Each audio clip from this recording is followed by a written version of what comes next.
Hey guys, welcome back to our channel Knowledge Keen, and this is your friend Wasim, and today we are going to see some more additional concepts on JavaScript. So today we are going to see loops. So we have multiple loops in JavaScript, but the most or the widely used loop is for loop. Okay, we have many type of different loops in JavaScript. So here you can see a few more. That is one. The first and the most used is for loop. We also have while loop. This is also used widely. Then we have do while. This loop is used in certain scenarios. Okay. Then we also have like for in. We also have for off.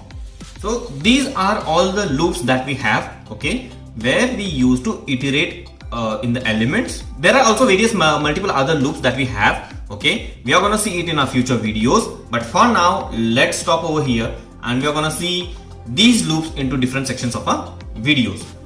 In this video we are going to specifically trace on for loop, because if you understand this loop, okay, if you get to know how loops work, irrespective of any one loop, basically you will be able to understand all the other loops. We are going to see how and why to use loops. That is one of the most important thing to understand first before we jump in or before we dive in into deep into loops. Okay, so the first question, why do we need loop? To understand this concept, okay, let me have a simple example. So I just want to print 1 to, let's say 10. Okay, I'll say console.log 1, the same thing I'll do 2, the same again 3, and so on. So let's stop till 5. I want to print on my browser the numbers from 1 to 5. So this is the first thing that we are going to do. Let's say this. But tomorrow, let's say there is a program need where I want to print it from 1 to 10 or 1 to 50. Are you going to write console.log 1, 2, 3, 4, 5 up to 50? That would be very bad and your code will irrespective get too lengthy. And let's say if I tell you to update the value of 30 to something else, okay, whenever there is a console.log 30, change something, that will again create a lot of debugging for you to do. Like you need to go to the console.log 30, then change it, then save it, then refresh it. So it would be a lot of steps that you need to go through, and there would be a lot of unnecessary code that you have to write when there are such scenarios where you have to loop through the things. Okay, so that's the reason it is called as loops, because you are looping through something. Okay, 1, 2, 3, 4, 5. Now let's use our loops, for loop, and do the same thing. Okay, so how do this for loop works? So we have for, then the first thing in the for loop is initialization. Initialization, that means from where your for loop should begin. A semicolon. Okay, in this scenario, the semicolon won't terminate the whole sentence, but it will say that out of the for loop, one part of for loop is done. So for loop is divided into 3 categories, 3 parts. The first part is initialization, where from it just says that from where should your for loop begins with. So your for loop should start from where. Okay, so your for loop, the first semicolon, okay, will say that yes, your for loop should begin from here. The second one is condition. So till how long your for loop should repeat itself. So this condition will just help us with that. Condition. Last but not the least, it would be increment or decrement.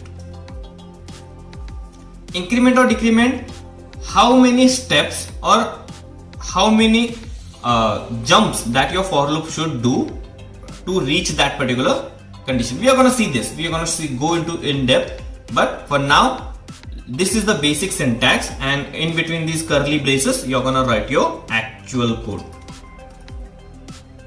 So easy, right? It's quite easy over there in that part. I'll just explain you with the help of a diagram. I hope you can see this. Okay. As I said, the first part is initialization. So this will, whenever I am calling this for loop, the first thing that my code will jump into this initialization.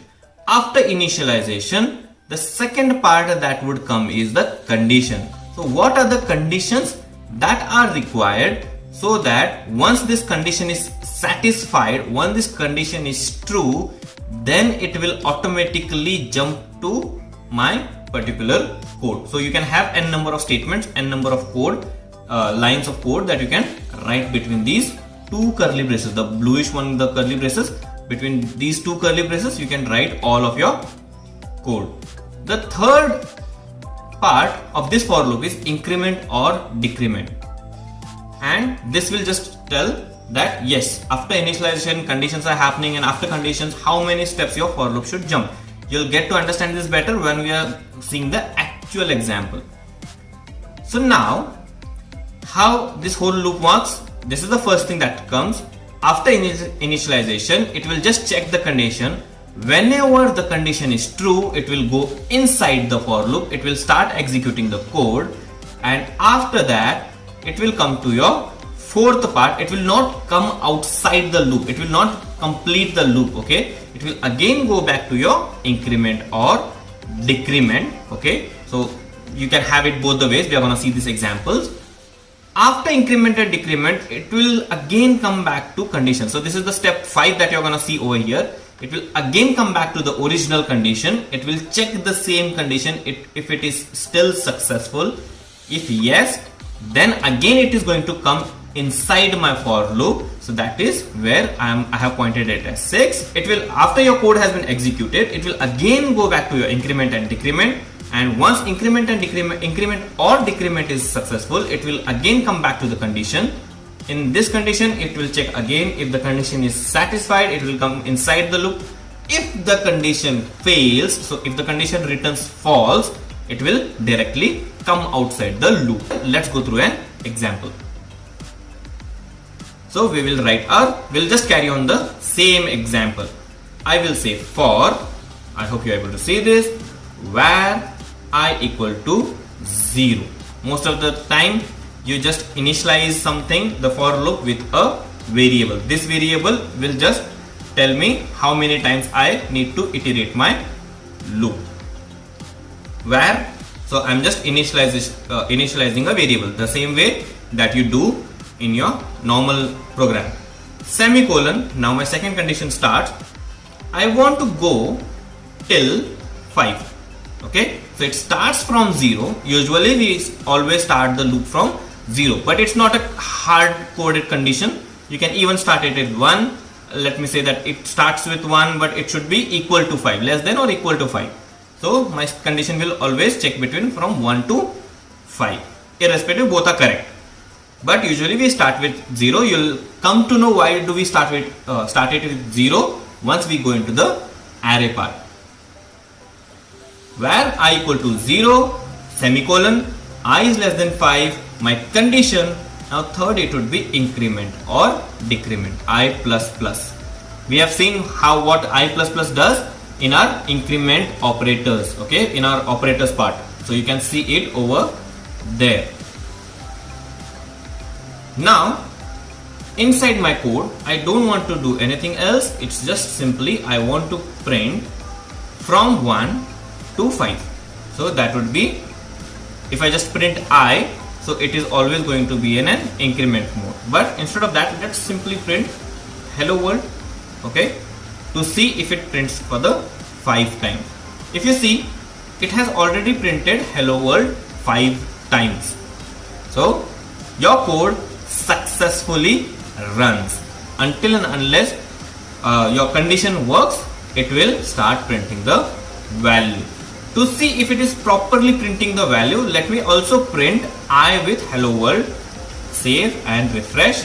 You can see over here, it is starting from 0, hello world 0, and it is going up to 4.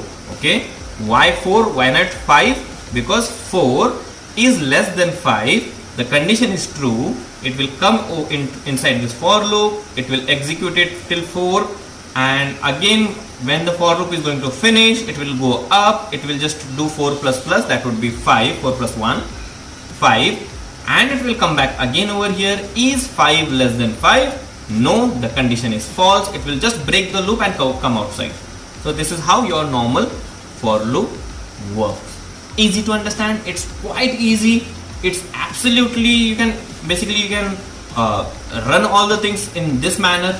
Okay, let me just give you another example on how this I++ thing, increment or decrement, the thing that I'm saying, these things work. Okay, so this example we saw of increment. Let's do another example of decrement. I also want to do the same thing, that I want to start from 5, but the number should always be greater than 0, and I'll do I minus minus. So it will start from 5. Is 5 greater than 0? Yes, it will come inside. It will just print hello world 5. Once the loop is trying to finish, it will go up over here. Now it is seeing it as a decrement operator. That means 5 minus minus, that is 4.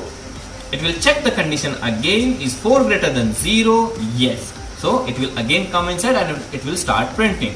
See this program, it will start from hello world 5. It will go up to hello world 1. Let me see if I am correct. Absolutely, it's right. Now you understood how this for loops work. Okay, so let's take another example on how increment operator works.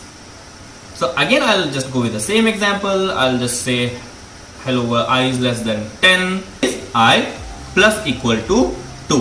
What I am saying, jump over, don't just increment it by 1, jump over each number by 2. So the output of this program would be console hello world, it would be 0. Now whenever it goes to I++, it has to go up whenever the number is less than 10. Okay, then it will come over here, I plus equal to 2. That means I am incrementing my number by 2. So it would be now after 0, it will not become 1, it will become 2. So I would be 2. And if I run this, refresh and see 0, 2, 4, 8, 6. So the increment is done by 2 numbers. Easy to understand. This is how the actual for loop works, and you're gonna use this throughout your programming journey. If you like this video, please give it a like. Okay, click on the like button. Also do subscribe us for upcoming videos. It would be on while, do while, and all the other loops. Okay, and click on the subscribe button and also on the bell icon so that you can get a notification of our next video. Thank you everyone.